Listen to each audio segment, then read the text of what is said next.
And welcome to Small Biz Matters, the show where you work on your business rather than in it. My name is Alexi Boyd. It is 9 o'clock on Tuesday morning on Triple H 100.1 FM.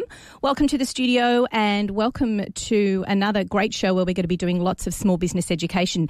Now, over the last couple of weeks, we have been talking a lot about government stimulus. So we're going to have a bit of a break today from that. And we're going to talk about what you can do to survive in these tough times. It is a tough time. It is a tough time for many businesses, particularly those in the retail sector and those who are working through an incredible downturn. There was a time within living memory where we experienced something like that. And it was the last time where your business might have been impacted in this way. It has been in the last couple of months. It's been fast and it's been furious, and the impact to the whole economy has been sudden. And it's not only affected you, of course, but it's also affected your stakeholders, your suppliers, your key stakeholders, your connections, basically everyone in your business or around your business as well. But the biggest question of all is, were you actually ready for this? We didn't have a crystal ball, but if you and your business had survived through the GFC or had a major downturn, what did you take from that experience and learning from it now, creating a new form of preparedness which might have helped? Well, you probably didn't have the right person with you to recognise this experience from either yourself or from their experience that could put into practice. Wayne Wanders is a virtual CFO who brings with him 35 years as a certified accountant and decades of experience working with small, medium, large businesses at every stage of their life cycle. He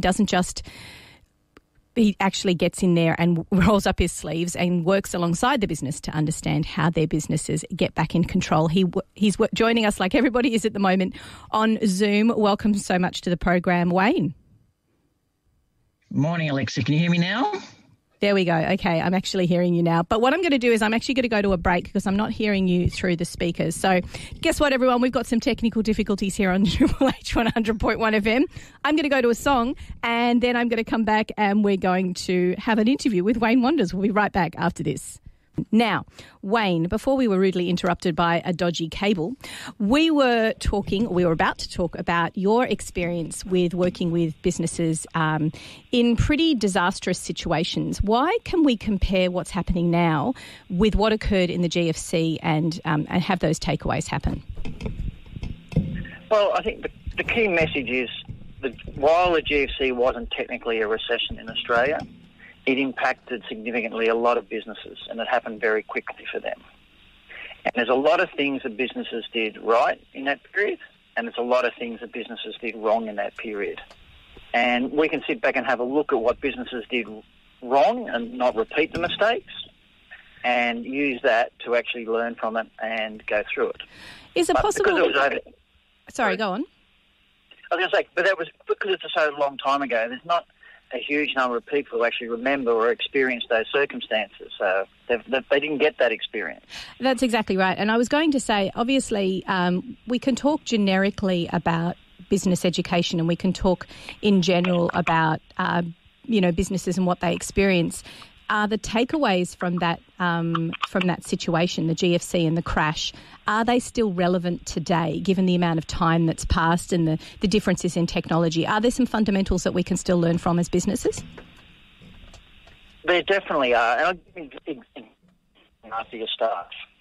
If we go back to the GFC, I'll give you two different examples here. If you look at the big accounting firms during the GFC, they had to reduce costs, so most of them made the decision to lay off a whole lot of staff. Now, that worked in the middle of GFC, they cut costs. But at the end of the GFC, when demand returned for their services, they didn't have the staff to deliver. So their revenue growth for the period after the GFC was significantly hampered because they didn't have the qualified and experienced people to deliver what their customers wanted. They suffered from that. I'll give you another example of a tech recruiting firm I work with. Instead of sacking their staff, what they did is everyone took a pay cut. They came on board. After the GFC, when people started recruiting for tech jobs again, they had two great advantages over a lot of their competitors. One, they had the whole team there, so they had the whole team that could go and find people. And recruiting is all about who you know. And they had all the connections from the people who are in their staff still there, so they could go and deliver and fill recruitment jobs quickly and really efficiently. So they were able to ride the upturn, and their revenue growth was fairly significant after the GFC. And that recruitment company, even though it built up a huge lot of debts during the GFC, it's paid them all back. It's now still operating. It's operating in 4 countries around the world, all because they were smarter about how they managed their staff during the GFC. And I guess that's one of the reasons why, and I did promise everybody I wouldn't say the J word, but is that one of the reasons why the JobKeeper system exists, is to keep that retention of staff and keep that connection between your employees and your employers going, so that at the end of all of this you can hit the ground running faster rather than retraining and rehiring? I expect that's the reason why they've done it. There's 2 reasons there. One is maybe hide some of the so-called unemployment. But from an employer's perspective, if you can keep your staff on board, when you go and reopen or when you things turn around, you don't have to retrain your staff. You think about how much time and effort and money is spent training your staff. And you don't want to lose it. And there's some industries, like, for example, the recruitment industry, when people leave that industry or lose a job, they tend to leave the industry. So the pool of talent reduces. So you're all then fighting for a reduced pool of talent afterwards. And when you're fighting for talent, you have to pay them more. So your costs go up and you don't necessarily get the right quality of people. Yeah, and that's an important factor, isn't it? Because we have a workforce that, even since the GFC till now, a much more transient workforce that are more happy to even change careers, let alone changing jobs. And then we're faced with that as employers, is the prospect of having that talent drain within our entire industry, not just for our own business. Yeah, and the other one, which a lot of people don't realise, is the fact that if you're not looking after your staff at this time, when the conditions improve and more jobs are back out in the marketplace, guess who leaves? It's your good people who can go and get jobs. So your best staff leave.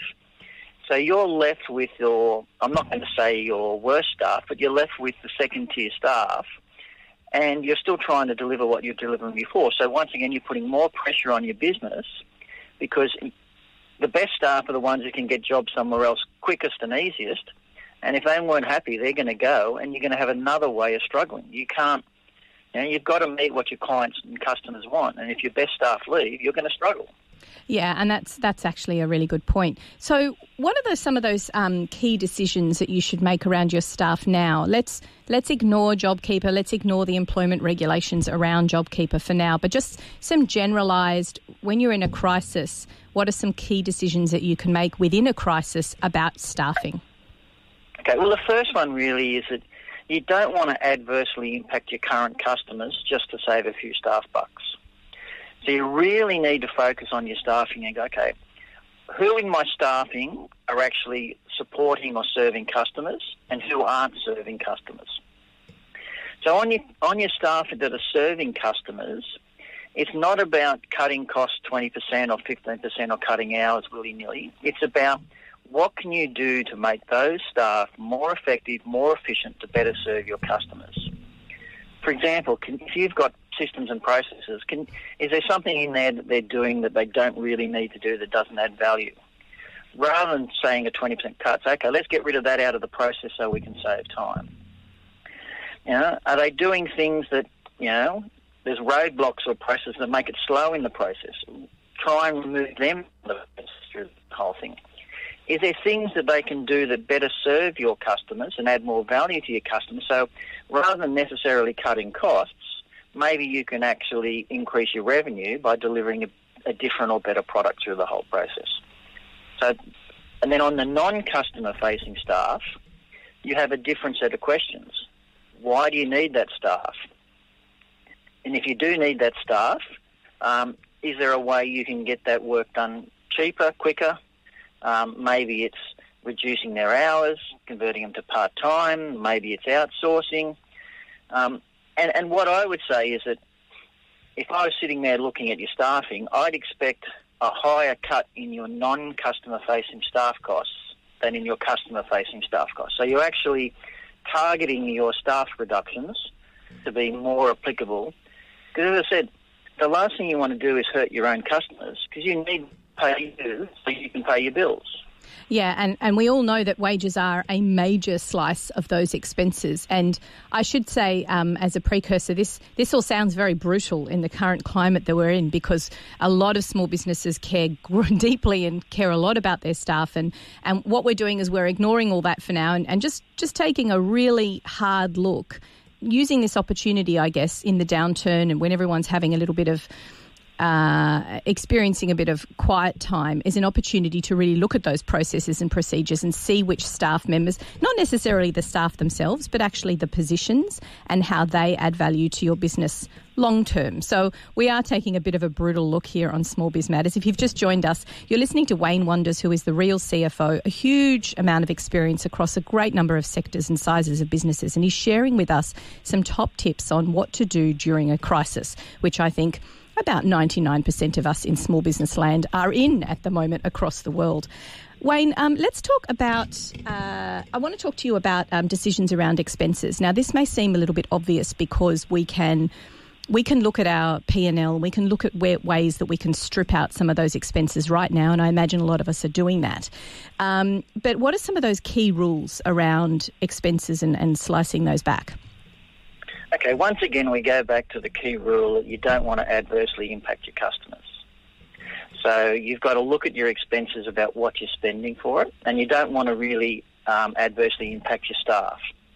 So a couple of things I recommend there is that most businesses have a bunch of customers that chew up a lot of time, a lot of resources, a lot of cost that make no money for the business.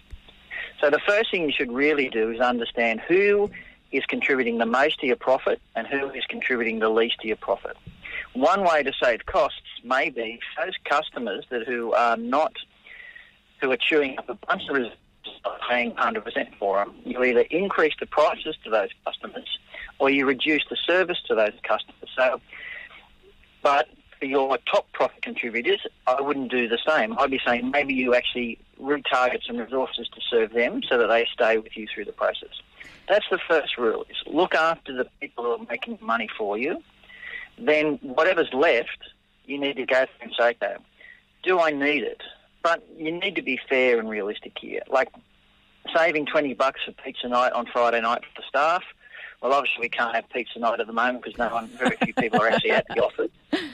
But, cutting out things like that, they're a fake saving, what I say, Now, I was speaking to someone yesterday and they said some people go in there and the first thing they do is cut the stationery and get rid of all the hire plants. But they go in and say, the place is really dull and boring and no life. Let's get some plants in there to make it more enjoyable for people, and let's get the stationery up so that we can rework the systems and rework the processes through it. So it's almost like you're trying to find a balance between what it is that produces productivity and sales versus what can you strip out that's not necessary, and maybe everybody has to sacrifice a little bit, but it's not going to impact on their productivity or happiness. Correct. You need to. It's like the old saying: when the tide's high, everyone can go out in the boat. It's when the tide goes out, you see who can really fish. When things have been relatively good, people build in a whole lot of inefficiencies and stuff that's not needed in their systems, in their process, in their expense. Now's the time to go back through everything. Basically what I say to people is challenge all of your business assumptions, how you're doing things, why you're doing things, when you're doing things, and anything that's not adding value to your customers, it's time to strip out. Because the reality is if you're not doing it, one of your competitors is doing it at the moment, and when the economy turns, they're going to be there with a stripped-down process. They're going to be able to better, faster, quicker serve their customers, which potentially may be your customers today. So it's really about being, you need to get your teams more efficient and more effective. What about the conversation that you can have with your suppliers in relation to credit and the timing around cash flow? How can that be assisted? A better conversation with your suppliers is more driven from a conversation with your customers. Talk to your customers, because what they need today may be different to what they needed a month ago. So there's no point delivering to them what they needed a month ago. If they don't need it today, they need something else. So that's the first thing. Learn from your customers what they want from you today. Once you understand that, you can talk to your staff and talk to your partners about how do you deliver that.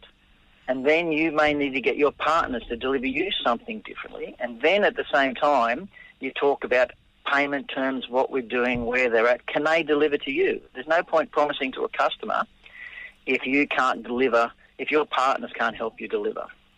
Yeah, so that's exactly. the real conversation. As I said, it's one of those things where it's a mindset issue for businesses. Yes, things are tough, but if you go in there with the glasses half empty and think of all doom and gloom, you're not thinking positive about how to change things to make it better, so when you come out of this, you can significantly grow. So it sounds to me like there's a really careful balance between keeping your clients, your customers happy, keeping your staff happy, but also trying to cut costs. So is this something that the typical small business owner can probably do by themselves, or what are they looking for where they need someone to support them in this time? Like, what questions should they be asking? Often I see that a small business owner is so close to the whole process and they're so attached to everything that sometimes they're making emotional decisions, not actually just stepping back and taking the emotion out of it. And the other thing I see with small businesses is that typically in a small business, most of their staff are yes people. Very rarely do I see a small business owner have someone they can bounce ideas off and get an honest opinion back. There's a lot of what I call yes people in their staff who are too frightened to tell their boss that their idea is stupid. And that's where they, from someone outside the business, they're basically a sounding board to bounce things off and say, no, that makes sense or that doesn't make sense. And that's I suppose you want someone as well who's outside the business that's had experience beyond just your sector and what it is that your business does, right? You need to have someone who's, I guess, experienced this through other types of economic activity or other downturns and can take a real outsider's approach. Well, correct. It's someone that's from inside your industry. In certain circumstances, they've done it the way they've done it for the last 20 or 30 years, the same way you've done it for the last 20 or 30 years. But you're not necessarily getting someone that's outside the industry going, why the hell are you doing it that way? What are you doing that for? Why are you doing this? You need someone who challenges them. So if it's someone within the industry, you need to make sure that they've got experience outside the industry to challenge what's actually happening to the business owner. Yeah, I mean, that's really important. I think what that key word there that you've mentioned there is challenging the business owner. And like you said, somebody internally within your staff might not be comfortable about doing that, really helping you to examine the processes. And also, they're too close to the other staff members to be able to say, you know what, that person in these times, let's take the opportunity that we've got with a downturn and with a decline in productivity. Let's take the opportunity to get rid of the weaker staff members. Nobody's really going to stand up in reality as part of a team, not if you've had a good team going anyway. No one's really going to respond with that attitude. Yeah, but the other thing, the one thing that is different this time of the GFC is the job keeper. And what I'm talking to a lot of my clients and people about is if you are eligible for the job keeper, pick one or two staff in your team and you keep them on, and their job for the next 6 months is to work on your processes and on your systems and to fix things up and to make them more effective. So when we come out of this, you've actually had a process improvement in your business paid for by the government, not by you. You'd be crazy not to use that process. I'm not going to say it's free money, but it basically is free money if you qualify for JobKeeper to actually improve your processes, improve your systems, and come out the other side looking better. I'm hearing a lot of stories about business owners who are, saying that their staff members, because they're in retail or because there's actually nothing for them to do, that the staff members are almost refusing to come into work. Now, forgetting about what the legalities of that is with Fair Work, what sort of tasks can you give your staff members to help improve your processes and procedures for future? What can you give them to do that'll keep them active and busy and engaged with your business? Well, it depends on the business. But, for example, if you're a cafe, look at, okay, is it time now to improve your front-of-house systems? Can you automate your front-of-house systems better? Can you do things differently there? If you're a restaurant, is there things you can do about or even a cafe, is there things you can do about how you order your products? How much stock do you carry?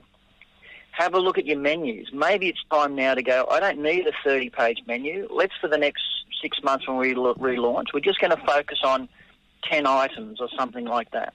Rework your menu, reduce your costs in stock, etc. Look at those sorts of things. If you're in another business that supplies it to them, look at how you do your own process. If you're supplying to the restaurants and you're, say, a food wholesaler or something, look at your processes of how you're buying your food, storing your food, shipping your food, all those sort of things through the process. So it's looking at what you're doing. You know, changing menus if you're a restaurant or a cafe, or if you're a beauty salon, what can you do? Spend the time to, okay, let's rework the website to get it up. Let's get some marketing strategies going. So, you know, I've got a client right now that is, you know, was in the middle of relaunching his business, and what they're doing, they're taking the time now to sit back, make sure their website is up to date properly. They're getting the time to get all of their marketing together now, so it's all ready. You know, they're working on it, and then when all the things relax, they're going to go, bang, I'm going to now go out and market because I'm ready. Yeah. It's all about getting ready. And all about hitting the ground running, absolutely. Look, Wayne, I'd like to thank you so much. We've come right to the end of our half hour here on Small Biz Matters. Thank you so much for explaining so much of your experience and your knowledge working on the outside of businesses. How can people find out more about you and what you do? Well, the easiest way is just to go visit my website, www.realcfo.com.au, and they can contact me directly from there. Fantastic. If you've missed any of today's program, you can, of course, catch up via smallbizmatters.com.au or iTunes or Spotify or wherever you get your podcasts, and you can listen to the interview in full. Now, stay with us here on Small Biz Matters. After the break, we're going to be speaking to Adam Zucchetti, who is a former journalist. He's going to support us with some great education around the copy in your website, in your blogs, wherever it is that you produce written copy. How can you improve on that and make it even better for you and your clients to digest? Plus, that all-important grant funding. How do you write a really great grant application or an awards application? Stay with us here on Triple H 100.1 FM. We'll be back after this. You are listening to Triple H 100.1 FM. Thank you for joining me, Alexi Boyd, on another great edition of Small Biz Matters. If you missed any of earlier on the program, we had Wayne Wanders, the virtual CFO, talking to us about dealing with a crisis. What can you do in terms of your processes, your procedures, handling staff, handling expenses, and really analysing your own business in this time of crisis. And the last time, of course, we experienced that was during the GFC. What can we learn from that? And do you need someone to come into your business and support you through those learnings? Now we're going to be talking to a journalist, which are always my favourite people. And the question for today's interview is, are you a wordsmith? One skill we really suck at as small businesses is singing our own praises. It means that our website, our social media posts, or any copy really that we write at all lacks that which is intended, which is to advertise us. It also means that grant funding applications, attempt to win business awards, or attracting positive media coverage might fall short of highlighting your achievements, and you miss out because you're not fantastic constructing sentences oozing with your own praises. Here's a question for you. If you read the copy on your website, would grammatical errors jump out at you like they would your reader or people who might think that that's unprofessional? Similarly, can you sit down and answer several questions about the successes of your business and your journey without thinking about it? Or are you, like lots of businesses, not so crash hot at the word thingy? Well, today on Small Biz Matters, we're joined by an expert. Adam Zucchetti is a freelance journalist and copywriter with 13 years experience across business, real estate, personal finance, and he's the long-time editor of My Business, one of Australia's longest-running publications for small and medium-sized businesses. And it also hosts podcasts. So today he's going to be talking to us about what to do in relation to your business and how to improve the copy. Where do you write things down? Where do you advertise yourself? Where do you talk about yourself? And why is it so important to nail that process as part of your business? Welcome to the program, Adam. Thank you so much for having me, Alexi. It's been great to have you on the show, actually, because we've been talking about this for quite a while, and we move in similar circles when it comes to small business and understanding what small business is. And congratulations, by the way, on the launch of your own small business as well, pause and all. Yes, thank you. And now you're immersed in that culture and you really know what it's like to go through the trials and tribulations of running a business. So It is very interesting to see it from the other side, actually, yeah. You can write about it, you can talk about it, you can interview it, or you can just live it, which is what you're embarking on now. So good luck with that. If you need any help, let me know. Thank you. So let's talk about what the process needs to be when creating a written piece of content. Essentially, doing your own journalism. What's that process start with? Okay, so it's obviously going to depend on the medium and what you're actually writing. But if you're doing sort of long-form content, things like reports or big website documents, things like that, even website copy, I think that a common mistake is that people start at the beginning and then just try and work through. But really, fundamentally, you need to think about what you're trying to achieve. What's the purpose for writing this? That should actually be your starting point. Is this marketing? Is it social to be shared? Is it an awards submission? Are you putting a briefing proposal to government? Look at that end messaging and what you want to achieve first, and then you sort of build backwards from there. And is it a matter of thinking about what the end reader would be looking at when they're reading your information? Is that sort of how you have to put yourself in the perspective of the end user?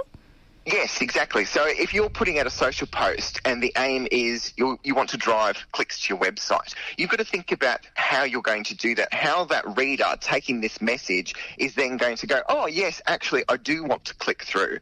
It's the same with any sort of type of writing that you're doing. Make sure that that purpose is in mind and that what you are saying is actually relevant to achieve that purpose. And I guess that's really behind it. I mean, we're used to that as small businesses. We think of our end client. We think of the person who is using the product at the end of what we're producing. So if we can put that hat on when we're thinking about our copy, that certainly does help. The problem, I guess, is we tangle ourselves up in knots when it comes to constructing sentences with that in mind. So have you got any tips around, providing a bit of a formula that you can produce it? That means you're not repeating yourself over and over again. It's kind of like we take ourselves back to essay writing at school and, do we want to just be labouring the point? How do you get away from that problem? It kind of is a bit of a process to it. So as I said, start with the end result first. That's what you want to achieve and work backwards. Plot out your main bullet points. If you've got particular messages that you want to put across, you might be talking about a couple of different products, for example, things like that. If you're referencing any particular research that you or someone else have done, if you've got any customer testimonials or things that you want to do, list those as your main points because then you can sort of build out from around there. Think about the kind of tone that you want to use and how that's going to influence your end reader. I mean, for government, for example, you want to be quite formal. So you don't want to use you and I. You don't want to use abbreviations and things like that. You want to sort of write everything out and make it quite a formal, structured piece. Social media is obviously very different. That's usually very conversational and often does use abbreviations and things that we often see. So sort of plot that into it as well. Then think about, particularly for digital text, look at your SEO. So that's search engine optimization, or how easy it is for Google to find you. Because there may be dedicated keywords or key phrases that you should be using that will help people find this document online and be able to sort of click through to you. And the same goes for social media. You may have hashtags that you want to build into that as well.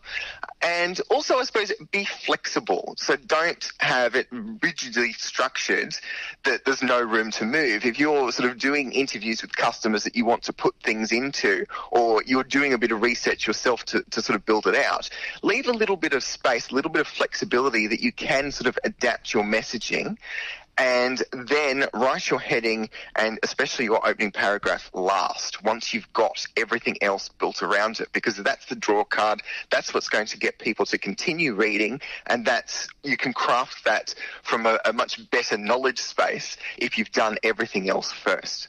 And I suppose that because we have such a short attention span these days, those first couple of lines or your title have to be particularly grabby.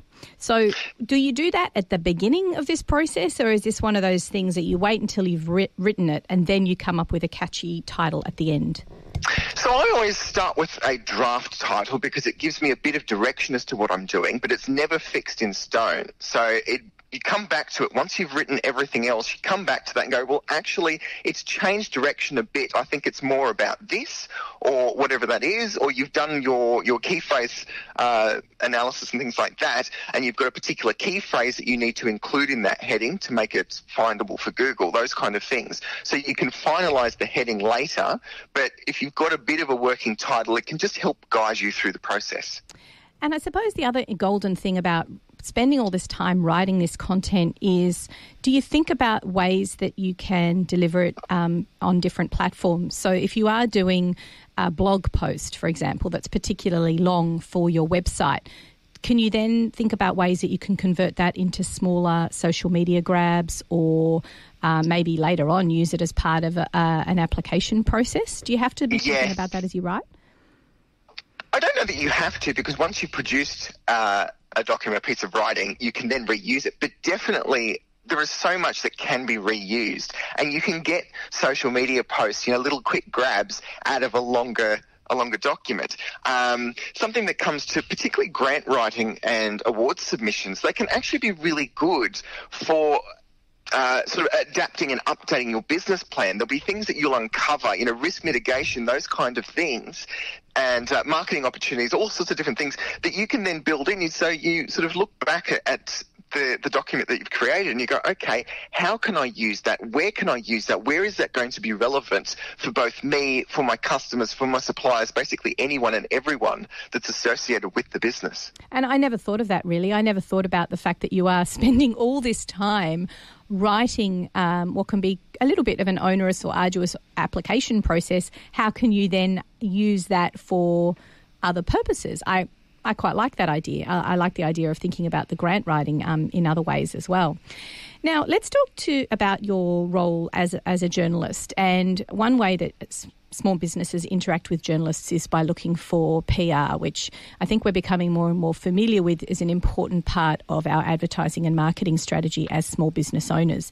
But how do you approach a journalist, which, can be a little bit out of reach, or if you don't have any connections with the media industry? Where do you start? Okay, so I guess the first place to start really is I think a lot of people are frightened of journalists. They're frightened of the media. It's this big bad thing. Are they going to sort of go out and get me?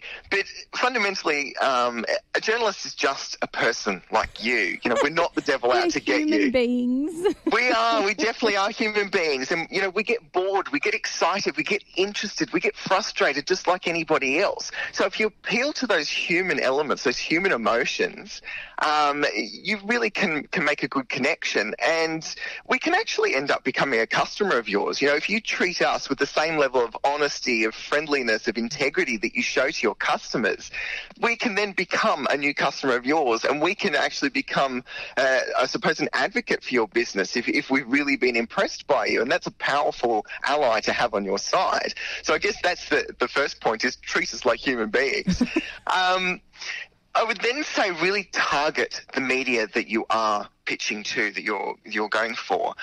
You'd be surprised, for example, as a business journalist, the number of pitches that I actually get about things like home decorating tips and recipes and things like that. They're not relevant to me in a professional capacity. So I'm surprised that I do still sort of get them and flood the inbox. But sort of think about it this way, it's exactly the same as customers come into your restaurant looking to buy, say, light globes or hammocks. it just doesn't work. It's not the right fit. So make sure that you're going after the right media. I'd also say that just like any content you create, it does depend on what you're trying to achieve. What is the purpose of approaching the media? So local media, for example, radio, newspapers, newsletters, even community Facebook groups and things like that, they can be great for reaching out to local customers and targeting your messaging around that. Industry media can position you as a real sort of technical expert in your field and showcase innovations that you may be doing, those kind of things. And small business media is obviously a great way for sharing stories, sharing advice, sharing learnings, and being part of that small business community. Yeah, I mean, you're right. There's a whole range of different ways that, again, you can use this piece of content and rework it once you've had that piece written. What do you present the journalist with to get them interested? again, have a good headline. You want to grab their attention. If it's just boring, XYZ does, ABC, well, unless that ABC is absolutely brilliant and something unusual, it's different, it's innovative, it's just going to fly under the radar. So make it really catchy. I would say as well as another someone who gets targeted by PR companies myself, don't structure your email as a PDF document that you see PR companies do, because it'll just get lost in the rest of the PR company stuff. Do something that comes from you and that will look different and sound different to what we're used to seeing from those PR companies. Yes, because you are your own person and your own business, and every person and every business is unique. So use that to your advantage. That's where you get that difference that can appeal. So definitely use that to your advantage, yeah. Let's talk about grant writing. My personal pet hate. I hate doing award applications. I hate grant writing, and I suspect a lot of small business owners hate it as well, because we have to sing our own praises and we have to talk about our successes. And we're much better at thinking about how we can improve or talking about our hurdles rather than talking about our successes. Is it a matter of the difference between the two, or is it important to understand and really understand what the grant's asking you to do in the first place? Yeah, I think that a big problem in both grants and award submissions is people not answering the question. And I know that particularly sort of on the government grant side, it can seem like it's the same question being asked in different ways. You're like, well, I've already answered that. Why do I need to do that again? It totally is. It'll say something arduous like, what is your marketing strategy? And then the next question will be, what is your advertising strategy? And you go, I just answered that. It totally is. And I'm sure the awards applications that you've written, Adam, are better than that. However, a lot of them are not. It can be really difficult, but at the end of the day, those questions are there and you do need to answer them. So in the marketing versus advertising thing, I suppose you can pull out advertising as its own section. Where have you paid to market your business? You've actually paid for that content and coverage. And then your marketing is your things like your organic social posts and stuff like that. So you can kind of split it and you think about it just with different caps on to try and answer that. And you can sort of cross-reference, okay, so this relates, our advertising budget is an extension of our social media marketing, things like that. So you can cross-reference by all means, but just don't copy and paste the same for both. That looks really lazy and it's not going to work in your favour. I was going to ask, what are the main mistakes that you see people make when it comes to grant and award applications? So definitely the copy and paste is actually a really common one. Waffling. You'd be surprised how many people just waffle. They've got, I've got all this word count, I can just fill it with crap, and just no, don't do it. Have your key points, deliver them concisely, and back it up with supporting evidence. Another common one is autocorrect issues. We're obviously relying on technology so much these days, and there are different apps and things that can really help you, but autocorrect can actually be really bad for you. It was funny, I was reading a Twitter stream recently, and someone said that they were doing some copy for Volvo, the car maker. But unbeknownst to them, this went to print, and autocorrect had actually changed the name Volvo in every instance to vulva. So, and also Grammarly is evil too, isn't it? I mean, I've seen my 13, 14-year-old daughters use Grammarly, and it's like, turn that off right now. It's not even talking English. It's gobbledygook. Yes, it can be gobbledygook. It can also use Americanization. So in Australia, that's obviously another big problem for us. And typos are another thing. Sometimes the word can actually be a legitimate word, but it's not what you actually want. Then and than are a great example of that, where it's a typo, so it doesn't make sense in the context of the sentence, but it still does work and it may not be picked up. But, even basic typos, we had a good laugh in the office a little while ago because someone had actually misspelt their own job title. They called themselves a managing director rather than a managing director. Wow, that's pretty bad. Yeah, so that doesn't come across, particularly if you're positioning yourself as a leader in your field, it's not a good look. So just be really careful about that and make sure that you are actually sort of going over what you've written. And it's always beneficial to have another pair of eyes just go over it for you as well. I mean, the media industry has sub-editors for that very reason, is to have that sort of second oversight just to make sure that everything is as it should be. So who is the best person to read that? Is it someone within the business, or is it someone who's completely removed from your business who can look at it from a fresh set of eyes? It depends. It can actually be beneficial to have both. If you've got the time and you've got the scope to do that, I mean, you can have a professional come in and just sort of proofread what you're doing. You can have someone internally within the business who really knows, particularly if you're talking about something that's quite technical, it's often very good to have someone that knows the technical to go through it and check that that is correct. But on the flip side, it can be good, again, with the technical side, to have someone who's quite far removed, like a customer, who doesn't necessarily know and understand that, to help you determine, are you being too technical? Is that going to go over the heads of most of your customers because you're in the nitty-gritty of it? So it really does depend what you're trying to do as to who you get in terms of that oversight. Now speaking of outsiders, as an award judge, is it really obvious when other people are writing a submission for the applicant? It can be. It can be. So marketing speak can really stand out and work against you. It can be quite easy to spot whether you've had a PR or a marketing person draft this for you. But you can take on a professional writer who's obviously got the expertise in making sure that it's your voice that's actually coming through that. You do want those first-hand sort of insights and experiences and anecdotes, because that makes your story much more personable, much more relatable and about you. But on the flip side, we've actually seen at My Business, with the My Business Awards, we saw many examples of people were actually winning the awards on submissions that have been done entirely by their staff, and they didn't even know until they were a finalist in the awards that they'd even been nominated. Aww. So it's a really nice thing, and it shows how much their staff have actually looked up to them and respected their leadership. But it was positioned in such a way that they managed to capture the essence of that business owner, but they did actually say, this is us preparing it for them, and it's just a nice little thing. So it really does depend on who's doing it for you and how well they're conveying you and your business and your achievements. What a great leadership quality to have, people who would want to submit an award application on your behalf, but also have an understanding about your passion and your why, and you've obviously brought those people on for the journey. So obviously having someone within the business, particularly a staff member who knows you really well, I would say that administrative assistants or office managers would be a really good person to support with that, because they're ingrained in so many different aspects of the business. Yep. That's a nice way of bringing your staff on for the journey of this award application too, right? Yes, it is. And, particularly if the business has a few different staff, you may not be customer facing every single day, but your staff are. So they're going to be able to give you feedback that you've overlooked, that you don't know about, that you've forgotten about because you're so busy doing so many different things. So it is nice to involve them, because then you're getting that whole of business kind of coverage and approach. Yeah, and that's nice, isn't it? Because they will know aspects of your business that you don't even know, and they can really bring that to light.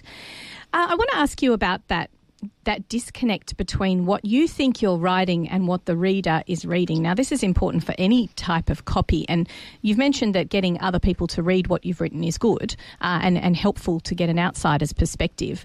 But how do you get over that disconnect apart from getting someone else to read it and critique it? What are some typical mistakes you see that mean that you reading something on behalf of someone else just doesn't make any sense to you? Okay. Industry jargon is a really good one. If you're putting something out to customers, you've got to be really careful about how much jargon you're using. Is it common knowledge, or is it just because you are such a technical expert and that's the technical term for it, that's what you use? So be really mindful of that. What kind of jargon you're putting in? Can you change that wording to something that is more sort of commonly used, or it's more commonly understood that that's what that is? Think about whether you're using third person or first first person, it can be very much more empowering and create a lot more trust to use, I, we, us. Particularly if you're using us as well, you've also got the warm and fuzzies. You're creating a community by talking about us rather than that more, divisive you versus them kind of thing. But you have to be consistent. You can't sort of switch and change. It's like past tense, present tense. Yep. And make it personal if you can. Asking how can we help you, that, is that a rhetorical question? Are you actually talking to me? Are you talking to someone else? I don't really know. But if you say, how can we help you, Alexi? It's very direct and it almost demands a response from whoever you're talking to or writing to. If you've just joined us, you're listening to Adam Zucchetti, who is a journalist, and he's sharing with us his knowledge about what to do to improve your copy and the various ways that we use copy within our businesses and basically how to empower your business through marketing and through grant applications and all the different ways that you write stuff about yourself. It's been a really interesting journey to talk about all these things with you, Adam. Let's finish up with talking about, you've produced this great grant application or you've produced this great blog. What ways can you use it for other purposes? How can you pick and choose and tease out the best bits for other pieces of marketing material, for instance? Again, it would depend on what the piece is, obviously. But just sort of take a whole of business approach, I suppose, and look at what this piece of writing has actually covered, and you'll see where it's relevant and things like that. If you've got, say, customer testimonials, that can be a really good starting point to look at your delivery, your customer-facing side of the business, and what did they like? What didn't they like? What improvements can you take from that? How can you actually take, that is a great standout example of us going above and beyond to serve this customer. Let's incorporate that into our marketing as well. Let's make sure that they have sort of liked and done a review on social media, those kind of things. So really look at how you can adapt and what it's actually saying as to where you can sort of reuse that. And social media is obviously a great place to start with using little bits of copy. Can you do some beta testing? Can you take paragraphs out of say the grant application or the blog post and then use it on social media as part of your marketing material? Yeah, exactly. Social media is a great testing ground. It is giving you sort of real-time feedback. But it's interesting to note that the different sort of social platforms between, Facebook, LinkedIn, Instagram, Twitter, those kind of things, different messaging can actually work on different platforms. So if you're just doing a blanket approach, this is our message that's going on all the different channels, you're going to find that some are more successful than others because some just don't have that sort of right fit. So you can change, you can adapt, you can change the wording you're doing, obviously change the hashtags as relevant, those kind of things. You can test different times of day. I can't remember who it was I remember sort of hearing this from, but someone was saying that their customer base was breastfeeding mothers, and they discovered that 2 a.m. was the best time of day to actually target them because the mothers are up, they're scrolling through their phones on Facebook and things like that. So that was the best time for them to actually reach that customer base, that audience. So play with different things, try different things. It's a bit of a hit and miss approach, but you'll see for yourself what does work and what doesn't, and then you can really focus in on what really does work for you and your business. Well, Adam, I can't thank you enough for sharing with us all this fabulous knowledge. There's lots of great ways that we can use all the information that you've given us, whether it be marketing, whether it be applying for funds or grants or awards. How can people find out more about you and the services that you offer? So you can go to my website, which is just www.adamzucchetti.com, and you can see everything you want there. I suppose one last point that I'd like to say is that I always recommend that businesses set up a Google alert, and you can do that for both your personal name and your business name. It's a really good way of keeping track of what's being said about you online, and not just for media articles, but it will capture things like social posts and comments and things like that. So you can see in real time what people are saying about your business, where it's coming from, where it's going to, and you can then use that to your marketing advantage. Wow, that's fantastic top tip. I might get you to write out a little how-to for that, and we'll share that on our socials if that's okay. Yep, no problems. Fantastic. Look, thank you so much for joining us today. If you've missed any of today's program, you can, of course, catch up via our everywhere, really. LinkedIn, we've got posts. You can follow me on LinkedIn. You've got smallbizmatters.com.au where there's over 150 great educational podcasts just like this one. And I encourage you to have a listen and learn in this downtime, in this weird environment in which we live.